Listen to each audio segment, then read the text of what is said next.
भक्त वत्सल भगवान की जय, कृष्ण कन्हैया लाल की जय। परम मंगलमय परात्पर अखिलेश्वर अखिल ब्रह्मांड नायक परात्पर परब्रह्म भगवान श्री कृष्ण की वांगमय प्रतिमूर्ति श्रीमद्भागवत महापुराण। दूर दूर से आई हमारी माताएं बहनें श्रोतागण भक्तगण साधना टीवी और श्रद्धा टीवी पर कथा का रसपान कर रहे सभी भक्तजनों को जय श्रीमन्नारायण, जय श्री कृष्णा, राधे राधे। कैसे हैं आप लोग? सदा भगवान की कृपा आप पर बनी रहे, यही मंगल कामना है। पावन सी कथा हम लोग सुन रहे हैं और अपने जीवन को कृतार्थ कर रहे हैं। हमारी मैया श्रीमती जागृति मैया और श्री हितेश भाई पटेल जी के लिए सुंदर तालियां। इनके प्रयास, इनकी मेहनत, इनके प्रेम, इनकी भक्ति के लिए, इनके प्रयास के कारण, देखो इनके प्रयास के कारण अमेरिका के भक्तों को वृंदावन में वास मिला और इन्हीं के प्रयास के कारण जब कथा में हमारे भैया श्री मनीष भाई पटेल जी आए और इन्होंने कथा सुनी तो कथा इन्हें अच्छी लगी और इन्होंने कहा कि अब हम अमेरिका में भी ये कथा का आयोजन करवाएंगे। तो भारतीय विद्या भवन के सानिध्य में न्यू जर्सी अमेरिका में 7 दिन की कथा होगी और हमारे भैया श्री मनीष भाई पटेल जी के लिए तालियां बजाइए।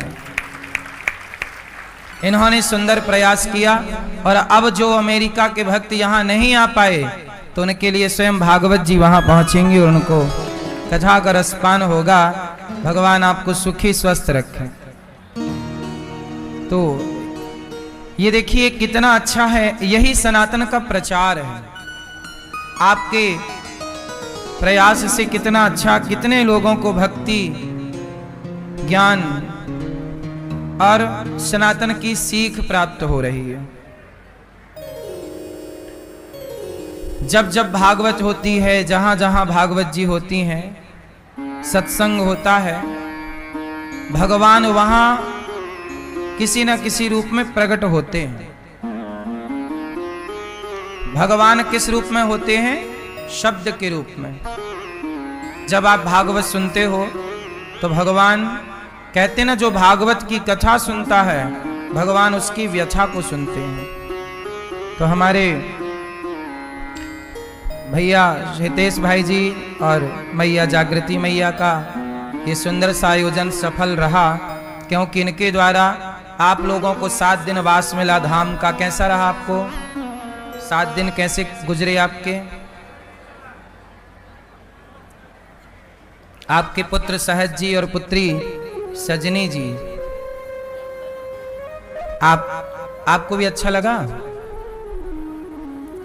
देखो जब माँ बाप भागवत सुनेंगे तो बच्चे भी सुनेंगे, इसलिए हर माँ बाप को भागवत सुनना चाहिए और अपने बच्चों को सुनवाना चाहिए। इससे क्या होगा? केवल संपत्ति देना माँ बाप का काम नहीं है कि आपने प्रॉपर्टी बच्चों को दे दी। अपने संस्कार, अपनी परंपराएं भी बच्चों को विरासत में दो। अब जैसे आपने सारी संपत्ति बच्चों को दे दी, बेटा ये खेत, ये प्लॉट, ये घर तुम्हारा, ये बैंक बैलेंस तुम्हारा, लेकिन जो आप रोज माला जपते थे, जो रोज आप भगवान का चिंतन करते थे, वो भी तो आपकी संपत्ति है। इसलिए जब बंटवारा में बच्चों को धन दौलत बांटा करो तो एक तुलसी का माला भी दिया करो। बेटा अब 4 माला तुम्हें जपना है, ये हम जपते थे ना, संपत्ति हमने अपनी तुम्हें दी तो ये माला भी तुम जपो। बंटवारे में हम रोज गाय की सेवा करते थे, अब तुम करना। हमारे दरवाजे से कोई कभी भूखा नहीं गया, अब ये जिम्मेदारी तुम पूरी करना। ये माँ बाप बच्चों को समझाएं। हमारे कुल देवता की पूजा ऐसी हमने की, अब तुम्हें करना। आजकल बहुत सारे लोगों को यही नहीं पता कि हमारे कुल देवता कौन है, कुल देवियां कौन है।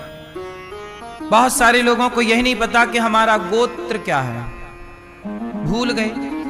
आप लोगों को पता है ना आपका गोत्र क्या है? पता है आपको? नहीं।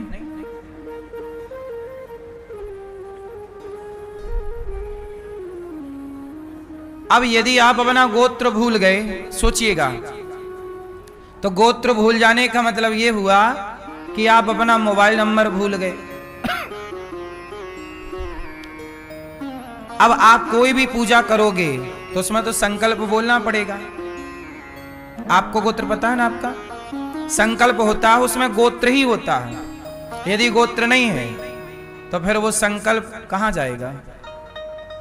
इसलिए ये सब परंपराओं से हर पिता का धर्म है कि वो अपने बेटे को अपने कुल देवताओं का ज्ञान कराए, अपने गोत्र का ज्ञान कराए, फिर वो बच्चा अपने बच्चे को कराए, वो बच्चा अपने बच्चे को कराए। यही परंपरा। अब आजकल सब कमाई में, पैसे में, संसार में इतने बिजी हो गए कि अपनी परंपराओं का खुद को ज्ञान नहीं है। जब परंपराओं का ज्ञान नहीं होगा तो आप अपने को बंदर की संतान मान लोगे। डार्विन की थ्योरी, आप बोलोगे हम बंदर की संतान हैं। बंदर की संतान वो हो सकते हैं, हम सनातनी तो ऋषि मुनियों की संतान है, इसलिए हमारे यहां गोत्र है। इतने अज्ञानी मत बनिए कि अपनी परंपराएं भुला दो। बोलो हाँ भैया, याद कर लेना गोत्र, अपने दादा से, अपने ससुर जी से पूछ लेना। ससुर गए तो जेठ से पूछ लेना। जेठ को भी नहीं पता होगा तो गोत्र हो गया बम। बम।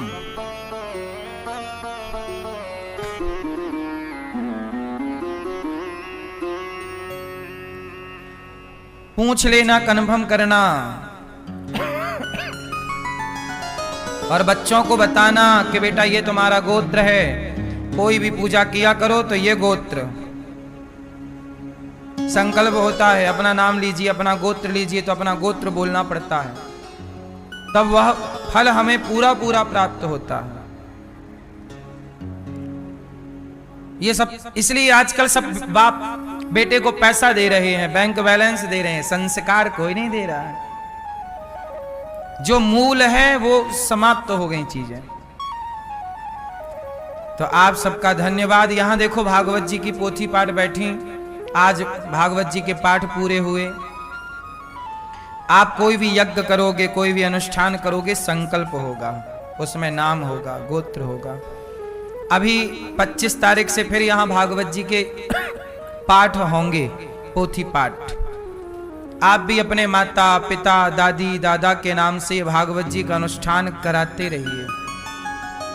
जो अपने माँ बाप के निमित्त कुछ नहीं कराता उन्हें पितृदोष होता है, और जो कराते रहते हैं शुभ कार्य वो पितृदोष से मुक्त हो जाते हैं। इसलिए हमारे जीवन में कोई दोष ना हो। हम अपने पूर्वजों के लिए जीते जी भी करें माँ बाप की सेवा, और जाने के बाद भी उनके नाम से, उनके निमित्त कुछ ना कुछ शुभ कार्य करते रहें। यही हम सबका फर्ज है, यही हम सबका कार्य है। आजकल लोगों ने तर्पण करना छोड़ दिया, श्राद्ध कर्म करना छोड़ दिया, गाय को रोटी देना छोड़ दिया, कुत्ते को रोटी देना भूल गए। अब केवल दिन रात खुद का पेट भर रहे हैं, खूब सो रहे हैं, और बस पैसा, हाय पैसा। आजकल 3 काम करता है व्यक्ति, पैसा कमाता है, खाता है, बच्चे पैदा करता है, और जी भर के सोता है। ना तो पूजा करने का टाइम, ना ईश्वर को धन्यवाद देने का टाइम, ना तो पितरों को पानी देने का टाइम, ना सूर्य भगवान को लोटा भर जल चढ़ाने का टाइम, ना हनुमान चालीसा पढ़ने का टाइम, ना सुंदरकांड करने का टाइम, ना तो माथे पे तिलक लगाने का टाइम, ना गले में तुलसी की माला पहनने का टाइम, ना तो राम राम बोलने का टाइम, जय श्री कृष्णा बोलने का टाइम भी नहीं। Hi, hello, good morning, good afternoon, good evening. क्यों गुड मॉर्निंग क्या है? राम राम बोलो भैया, जय श्री कृष्णा, सवेरा हो गया। दोपहर की राम राम, शाम की राम राम, क्या जरूरत है गुड मॉर्निंग की, गुड आफ्टरनून की, गुड इवनिंग की, गुड नाइट की? ज्ञान सब कुछ रखो। जब आप गुड मॉर्निंग बोल सकते हैं तो जय श्री कृष्णा क्यों नहीं बोल सकते? क्यों? हमारे पता कैसे चलेगा कि आप भारतीय हैं? मुसलमान टोपी लगाता है कहीं भी रहे दुनिया में। जब मुसलमान अपनी टोपी लगाना नहीं भूला तो तुम सनातनियों तिलक लगाना क्यों भूल गए? राम राम बोलना क्यों भूल गए? जय श्री कृष्णा बोलना क्यों भूल गए? ये तो तुम्हारा पतन है ना। ये तो सनातन का क्या हो गया? पतन हो गया। परंपराएं भूल गए हम लोग अपनी।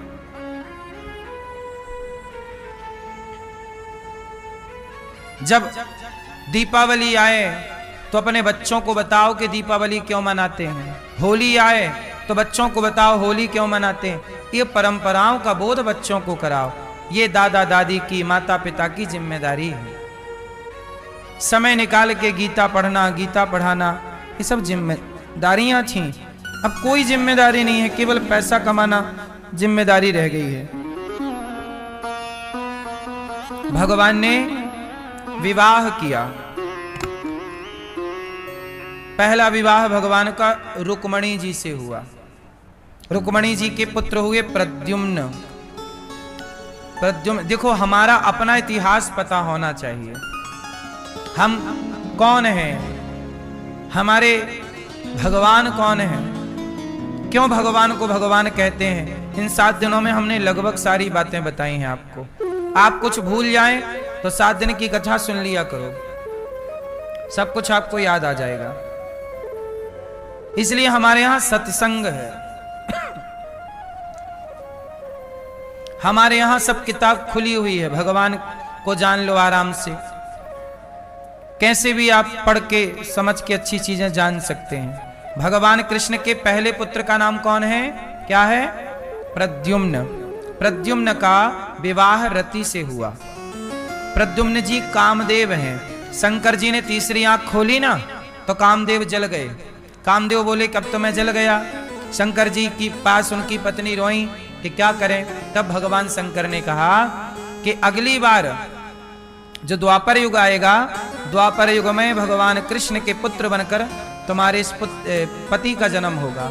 तो कामदेव जो हैं वो द्वापर में भगवान कृष्ण के बेटे बने और नाम रखा प्रद्युम्न।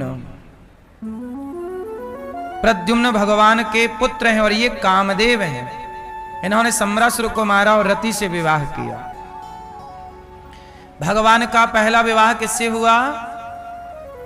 रुक्मणी जी से। और दूसरा विवाह जामवंत की बेटी जाम्बवती। जामवंत जी कब के हैं? त्रेता युग में थे। भैया जामवंत जी को जानती हो? जानती हो? नहीं जानती हैं? हैं? सुखदेव जी के साथ रहते थे। किन के साथ रहते थे? सुग्रीव। जामवंत के वचन सुहाए, सुनी हनुमंत हृदय अति भाए। हनुमान जी अपनी सारी ताकत भूल गए थे। हनुमान जी अपनी सारी ताकत, सारी शक्ति भूल गए। एक संत जी ने शाप दे दिया, सब भूल जाओगे। बचपन में बड़ा उधम करते थे ना हनुमान जी, तो संत जी ने शाप दे दिया, सब भूल जाओगे। अंजनी माँ ने कहा महाराज सब भूल जाएगा बच्चा तो कैसे अपनी रक्षा और बचाव करेगा। तब कहा कि यदि इसे कोई बूढ़ा कोई समझाएगा, बताएगा, याद दिलाएगा तो सब कुछ याद आ जाएगा। जब हनुमान जी लंका के लिए रवाना हुए, अंगूठी ले ली राम से, पर हनुमान जी की ताकत उस समय थी नहीं, सोई हुई थी शक्ति। फिर हनुमान जी को कौन जगाया? जामवंत जी ने।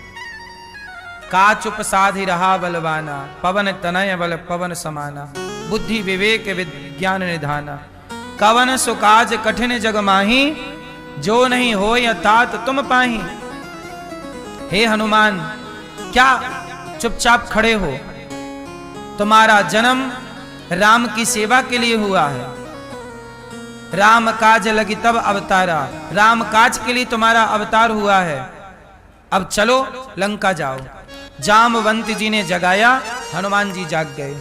याद रखिएगा, ये जितने भी नौजवान हैं हमारे देश में, ये सारे नौजवान अपनी शक्ति भूल गए हैं। जब कोई समझदार इन्हें सही रास्ता दिखाता है तब ये सही रास्ते पर चल पड़ते हैं और दौड़ जाते हैं। इन्हें कोई जामवंत चाहिए, इन्हें कोई बूढ़ा जामवंत चाहिए। मैंने एक दिन बोला था ना कि हर अर्जुन को एक कृष्ण चाहिए। यदि कृष्ण ना होंगे तो अर्जुन अर्जुन ही ना होंगे। यदि अर्जुन को कृष्ण ना मिलते तो अर्जुन की भी तो ताकत भूल गए थे। वो धनुष डाल दिया, मैं नहीं लड़ूंगा महाभारत, लेकिन अर्जुन को कौन मिले? कृष्ण ने मार्गदर्शन दिया। यदि आपके जीवन में कृष्ण जैसे मार्गदर्शक नहीं है तो आप कितने भी पढ़ लिख लो, ताकत प्राप्त कर लो, पर सही गाइड नहीं है, सही मार्गदर्शक नहीं है, तो आप किस मार्ग पर चलोगे? इसलिए होता है सेनापति। सेना ताकतवर होती है पर सेनापति उसे रास्ता दिखाता है, इस रास्ते पर अब करना है, अब अटैक करना है, ये करना है। इसलिए आज के नौजवान लड़का लड़कियों को इन्हें कोई अच्छा मार्गदर्शक चाहिए। और मुझे लगता है कि माता पिता से बढ़िया कोई मार्गदर्शक हो नहीं सकता। इसलिए माँ बाप को संस्कारों से भरा होना चाहिए। यदि आप खाली हो जाएंगे तब आज आपके बच्चे भटक जाएंगे। इसलिए बच्चों के सबसे बड़े गुरु उनके माता पिता ही होते हैं। तो अर्जुन को कृष्ण ने गाइड किया और हनुमान जी को जामवंत जी ने। अच्छा, जामवंत जी की एक बेटी थी, क्या नाम था? मैया, जामवंत जी की बेटी का नाम क्या था? क्या? जाम्बवती। जामवंत जी की बेटी का नाम क्या था? जाम्बवती। क्या नाम था मेरी मां? रामवती नहीं, जामवंत जी ने राम जी से कहा कि आप मेरी बेटी से विवाह कर लो। राम जी बोले मेरा तो विवाह हो गया। जामवंत जी बोले नहीं, आप कर लो प्रभु, मेरी बेटी से कौन विवाह करेगा? राम जी बोले आपकी बेटी से हम अगले जन्म में करेंगे। जामवंत जी बोले तब तक तो हमारी बेटी बुढ़ी हो जाएगी। राम जी बोले नहीं, तुम्हारी बेटी पर और तुम पर काल का कोई प्रभाव नहीं पड़ेगा। जैसे आज हो द्वापर में भी वैसे रहोगे। तो त्रेता के जामवंत जी ने द्वापर में भगवान श्री कृष्ण से इन्होंने अपनी बेटी विवाही। अच्छा, बेटी विवाहने की भी एक कथा है। तो मैं आपको ये बता दूं कि भगवान राम के कुछ काम रह गए थे, तो रह गए काम को पूरा करने राम जी द्वापर में कृष्ण बन करके आए और बचे हुए काम को पूरा किया। फिर क्या हुआ? एक दिन भगवान श्री कृष्ण को भगवान ने गणेश चतुर्थी की चंद्रमा को देख लिया, तो भगवान को झूठा कलंक लगा दिया। एक सत्राजित नाम के व्यक्ति रहा करते थे द्वारिका में। सत्राजित ने उन्हें सूर्य भगवान ने एक मणि दी। आसित सत्राजितः सूर्यो भक्तस्य परमः सखा प्रीतस्तस्मै मणिं प्रादात् सूर्यस्तुष्ट्यः स्यमंतकम। एक स्यमंतक मणि प्राप्त हो गई सत्राजित को। भगवान कृष्ण बोले कि ये सत्राजित तुम मणि का क्या करोगे? उस समय भगवान द्वारिका में थे। कहा कि ये मणि आप हमें दे दो, प्रजा का कल्याण होगा, भला होगा। सत्राजित ने वो मणि नहीं दी और वही मणि पहनकर सत्राजित का भाई प्रसेन जंगल चला गया। जंगल में एक शेर ने प्रसेन को मार डाला। शेर को जामवंत जी ने मारा और जामवंत जी वो मणि ले जाकर अपनी बेटी को देते हैं। जामवंत की बेटी वो मणि के साथ खेल रही है। अब भगवान को झूठा कलंक लगा दिया सत्यजित ने कि हमसे मणि मांगी थी कृष्ण ने, हमने नहीं दी, इन्होंने हमारे भाई को मार कर मणि चुरा ली, चोरी लगा दी। भगवान जंगल गए, प्रसेन मरा पड़ा मिला, शेर मरा मिला, उसके पांव के निशान के साथ साथ भगवान आगे गए तो जाम्बवंत की गुफा में भगवान घुस गए। वहां जाम्बवती खेल रही थी मणि से, भगवान कृष्ण को देखकर चिल्लाई जाम्बवती, तो जाम्बवंत आए और भगवान कृष्ण का जाम्बवंत जी से युद्ध हुआ। क्या हुआ? लड़ाई हुई। भगवान ने जाम्बवंत जी को खूब मारा। क्यों मारा? क्योंकि जाम्बवंत जी ने राम जी से यह भी कहा था कि दो दो हाथ की करने का मन है आपसे, जरा लड़ लो, खुजली बहुत है। राम जी बोले हम आपसे लड़ेंगे, भक्त से भगवान लड़ेगा तो मर्यादा बिगड़ जाएगी, अगले जन्म में हम आपकी बेटी से विवाह भी करेंगे और पहले लड़के अपने ससुर को संतुष्ट करेंगे। तो लो भैया, भगवान कृष्ण अपने ससुर जी से लड़ रहे हैं। जाम्बवंत जी को दे पटकना, पटक पटक के मारा। जाम्बवंत जी समझ गए प्रभु आप राम ही हो, हमें समझ आ गई।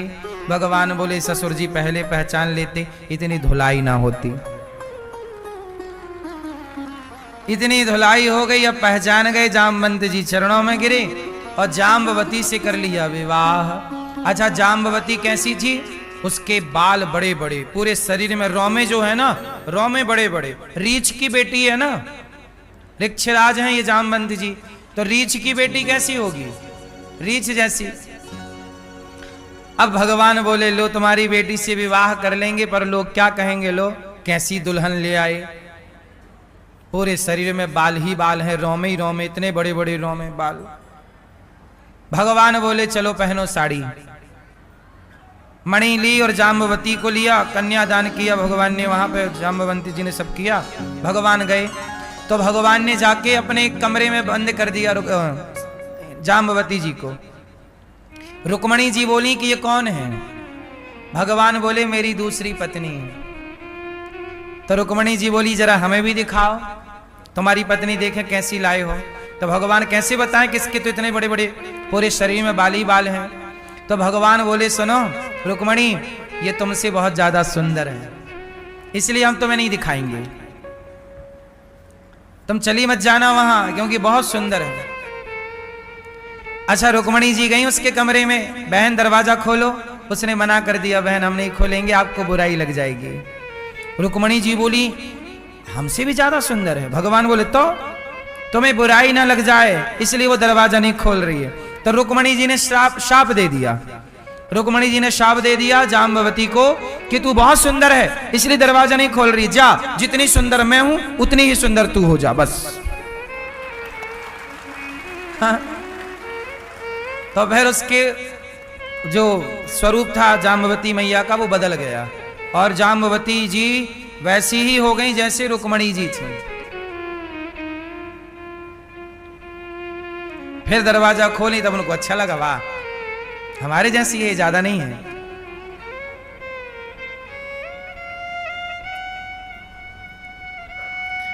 भगवान के ऐसे ये दूसरा विवाह हुआ। तीसरा विवाह, अब वो मणि सत्यजित को लौटाई। अब लोग उसको ताने मारने लग गए कि तुमने भगवान पे झूठे ही आरोप लगाया। तो सत्यजित जी ने अपनी बेटी लाई और भगवान के चरणों में समर्पित कर दी, महाराज मेरी बेटी से विवाह कर लो। भगवान कृष्ण बोले हमारा तो 2 विवाह हो चुके, एक और कर लो प्रभु। सत्यभामा नाम की वो कन्या थी, तो तीसरा विवाह किससे हुआ? सत्यभामा से। एक दिन भगवान यमुना जी में टहल रहे थे, एक कन्या मिल गई। अर्जुन और कृष्ण जा रहे थे तो कन्या को देखा अर्जुन ने, देवी आप कौन है?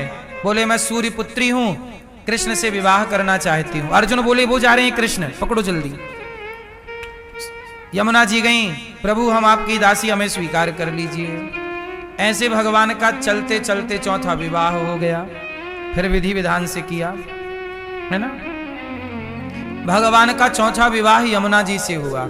इसलिए वृंदावन में कुछ हो, भगवान तो हैं ही यहाँ कण कण में, लेकिन भगवान की पत्नी यमुना महारानी आज भी प्रत्यक्ष रूप से यहाँ विराजमान है।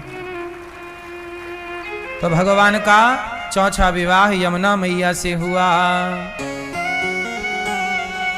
पांचवा विवाह भगवान का उज्जैन में हुआ।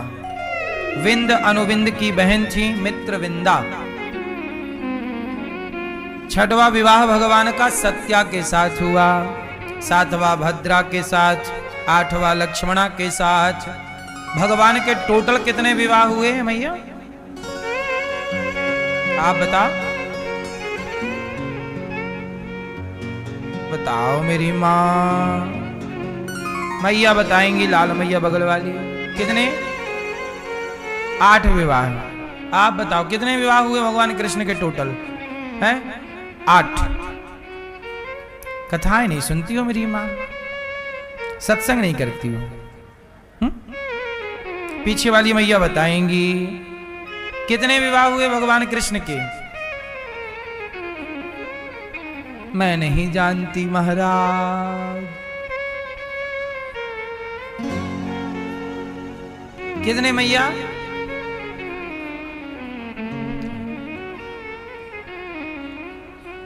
कितने विवाह हुए भगवान कृष्ण के? 16,108। तो ये मैया 8 बस कह रही है, बाकी 16,100 पत्नियों को गप कर गई।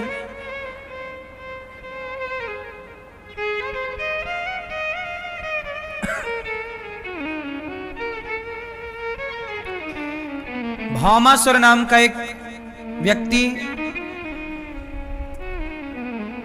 भौमासुर को भगवान ने युद्ध में पराजित किया। उसने 16,100 कन्याओं को बंदी बना रखा था। भगवान ने कन्याओं से कहा, देवियों इसे हम मार दिए, अब तुम आजाद हो गई हो, जाओ। उन कन्याओं ने कहा, प्रभु हम आपके सिवा कहां जाएं। तब उन कन्याओं के आग्रह पर भगवान ने कहा, तुम चाहती क्या हो? बोले, हमसे आप विवाह कर लो, हमें कौन स्वीकार करेगा। जिन नारियों को कोई स्वीकार करने को तैयार नहीं था, पराये पुरुष के साथ रहने का जो कलंक माथे पर लग चुका था कि तुम सत्राजित के, तुम भौमासुर के यहां रहकर आई हो, ऐसी नारियों को भगवान ने विवाह करके समाज में सम्मान के साथ जीने का अधिकार दिया। टोटल विवाह हो गए 16,108। भगवान के 16,000 तो देखो वेद की ऋचाएं हैं, 108 उपनिषद हैं। अच्छा ये बताओ, भगवान कृष्ण ने इतने सारे विवाह क्यों किए? इतने विवाह करना सही है कि गलत है? हैं? क्यों मैया? आपके पति कौन है? बोलो मेरी मां, आपके पति कौन? कौन? चंपकलाल? अच्छा भावेश। आपके पति कौन? हाँ मैया, आपके पति कौन? मैया आपके पति कौन? पीछे वाली मैया, मेरी प्यारी माँ, आपके पति कौन? पीछे गुलाबी मैया, आपके पति कौन? मेरी माँ कौन? ओह पीली मैया, आपके पति कौन? कौन? घोचूलाल। सुनो मैया, आप लोग झूठ कह रही हो कि वो हमारे पति। सुनो, सबके पति भगवान हैं। सबके पति कौन? आप सबके पति भगवान, मेरे भी, हम सबके पति भगवान है कि नहीं? तो भगवान के केवल 16,108 नहीं, इस धरती पर जितने जीव हैं प्रत्येक जीव के पति परमात्मा है। कैसे? आप सब खुद कहते हो तुम हो एक अगोचर, सबके प्राणपति स्वामी सबके प्राणपति। किस विधि मिला हूँ दया मैं तुमको मैं कुमति। ओम जय जगदीश हरे, तुम हो एक अगोचर, सबके प्राणपति। सबके पति कौन? कौन से पति हैं? प्राणपति। आपके प्राणों का पति कौन? कौन? भगवान। हम सबके प्राणों की रक्षा, प्राणों की चाबी किसके पास है? हाँ, सबके प्राणपति वही परमात्मा है। ये वाला पति तो फोटोकॉपी है। बोलो हाँ, ओरिजिनल परमात्मा है। ओरिजिनल असली वाले पति सबके भगवान। पति किसे कहते हैं? मैया, पति किसे कहते हैं? आप बताओ मेरी माँ हैं?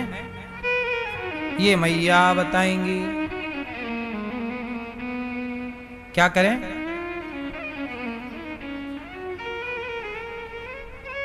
नहीं, आप पति, आपका विवाह हुआ? पति हैं? जब थे पति तो बताओ पति किसे कहते हैं? जो प्राणों की रक्षा करे वो तो पति है ही, परमात्मा। पर ये वाला भी तो ऐसे क्यों भूलना है? पति किसे कहते हैं? मैया बताओ, बगल वाली मैया, पति किसे कहते हैं? जो पत्नी की सेवा करे वो।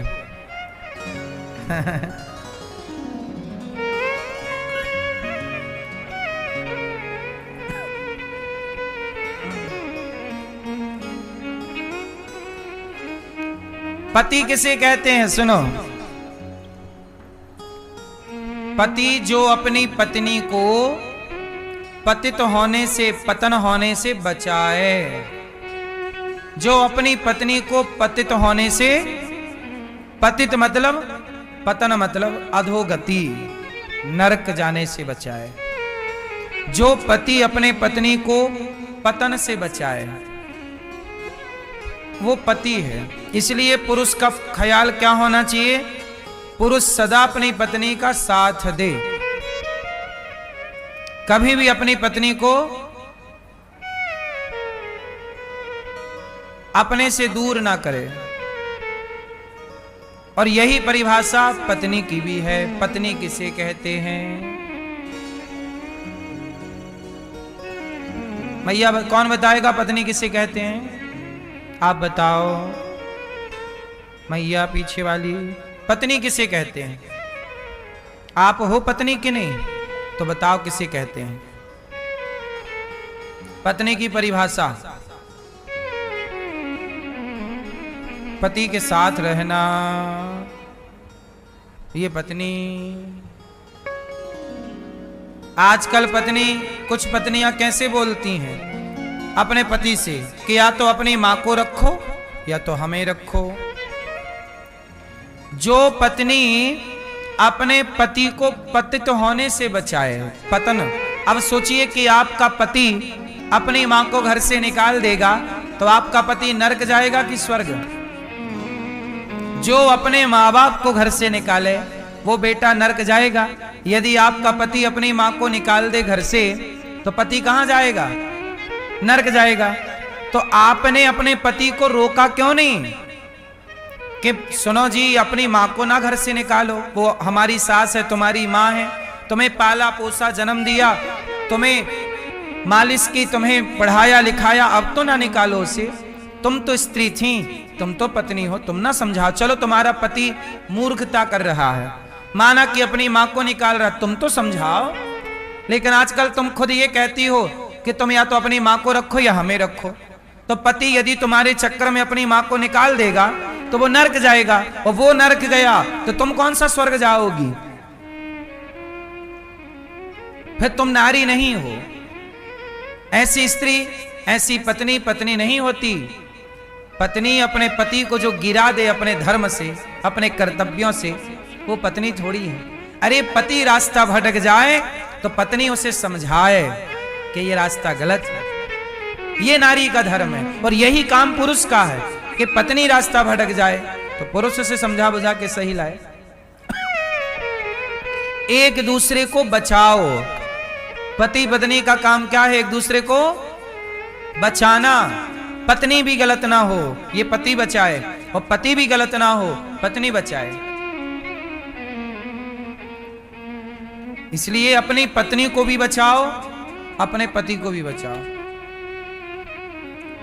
इसलिए राम जब सोने का मृग लेने गए थे तो लक्ष्मण जी को खड़ा करके गए थे सीता मां की रक्षा के लिए। अपनी पत्नी को अकेले नहीं छोड़ना चाहिए। और लक्ष्मण जी भी चले गए तो रावण लेके चला गया, और जब रावण लेके गया तो राम जी ने अपनी पत्नी के लिए रावण से लड़ गए कि नहीं? और लड़ करके उसकी लंका जला करके, इतना बड़ा लंकापति राजा देवता थर थर कांपते, लेकिन राम लड़ गए। किसके लिए लड़ गए? बोलो मेरी मां। अपनी पत्नी के लिए। और लड़ ही नहीं गए, बंदर भालुओं की सेना बना ली, समुद्र में सेतु बना लिया। किसके लिए? अपनी पत्नी के लिए। अपनी पत्नी के लिए लड़ जाना यही पुरुष का धर्म है। रावण से लड़ गए राम, और राम रावण के हाथ से लाए सीता मैया को, और सीता मैया को अपने साथ में रखा, सिंहासन पर बिठाया। राम जी राजा बने, सिया जी रानी बनी। राम ने स्वीकार किया। फिर आरोप लगाया लोगों ने कि सीता मां रावण के यहां रहकर आई हैं, पता नहीं कैसी हैं। तब लोगों के कहने पर, चूंकि राजा हैं और राजा का धर्म प्रजा की बात मानना है, तो लोगों के आरोप के कारण सीता मैया को वनवास जाना पड़ा था, जो कि कथा हमने सुनाई थी। तो बताओ, राम जी ने अपनी पत्नी का साथ दिया कि नहीं? बोलो मेरी मां। यही नारी का धर्म है, यही पुरुष का धर्म है, एक दूसरे का साथ। पति गरीब है तो उसकी गरीबी में साथ दो, पति अमीर है अमीरी में साथ दो। कुछ स्त्रियां ऐसी भी होती हैं, पति में संकट आया तो चली जाती हैं मायके, अच्छा समय आए तो फोन लगा देना। जो हर समय, अब वनवास तो राम का हुआ था, 14 साल वनवास किसका? बोलो, राम का। वनवास सीता मैया का नहीं हुआ, क्या हुआ था? लेकिन राम का वनवास हुआ तो सीता मैया गई कि मेरे पति जंगल में हैं तो मैं महलों में क्या करूंगी, मेरे जहां पति होंगे वहां मैं हूं। ये नारी का धर्म है। पूरी राम कथा यदि ठीक ठीक से समझी जाए तो प्रत्येक व्यक्ति का कर्तव्य बताया है रामचरितमानस में। पत्नी का कर्तव्य बताया है रामचरितमानस में, पति का साथ ना छोड़ना। पति का कर्तव्य बताया है कि पत्नी के लिए कितना भी बलशाली व्यक्ति हो, लड़ जाओ और पत्नी को उसका सम्मान दिलाओ। ये रामचरितमानस सिखा रही है ना मेरी मां। कर्तव्य क्या है? एक पति का, एक पत्नी का, एक भाई का। भाई भारत का कर्तव्य दिखा रहे हैं कि सिंहासन छोड़ दी और जंगल में आके चरणों में लेटे हैं, भैया आप चलो, आपकी जगह मैं वनवास रहूंगा 14 साल। राम जी बोले नहीं, मरे हुए बाप को नीचा ना दिखाओ। पिता को हमने वचन दिया है, इसलिए पिता के वचन का पालन करना पुत्र का धर्म है। खड़ाऊ लेके गए, 14 साल चरण पादुका की पूजा की भरत जी ने। एक भाई का कर्तव्य क्या है, ये भरत जी से सीखो। एक पत्नी का कर्तव्य क्या है, ये सीता मैया से सीखो। एक पति का कर्तव्य क्या है, ये राम जी से सीखो। एक सेवक का कर्तव्य क्या है, ये हनुमान जी से और लक्ष्मण जी से सीखो, है ना। एक भगवान का कर्तव्य क्या है, शबरी के घर जाकर राम ने अपने भगवान होने का कर्तव्य पूरा किया। एक व्यक्ति का कर्तव्य क्या होता है? जटायु ने अपने प्राण गवा के समाज को कर्तव्य बताया कि कोई बहन बेटी का अपमान हो रहा है तो हाथ पर हाथ रख के बैठने से क्या होगा? लड़ना पड़ता है। चलो लड़ो। जटायु जी लड़े,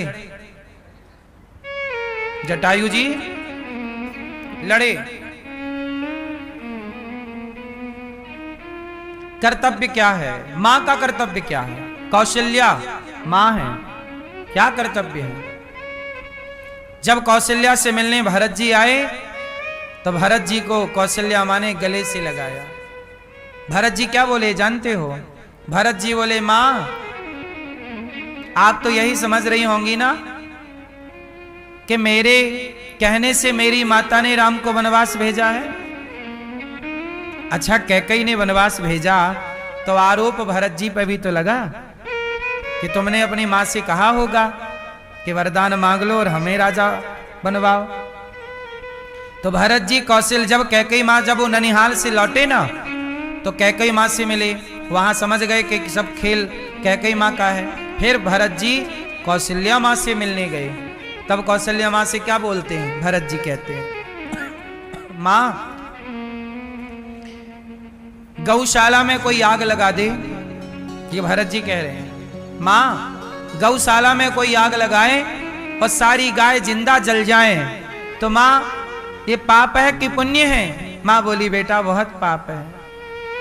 गौशाला को जला देना, गायों को जिंदा जला देना बहुत बड़ा पाप है। भरत जी बोले मां वो सारा पाप मुझे लगे, गौशाला जलाने का जो पाप है वो मुझे लग जाए।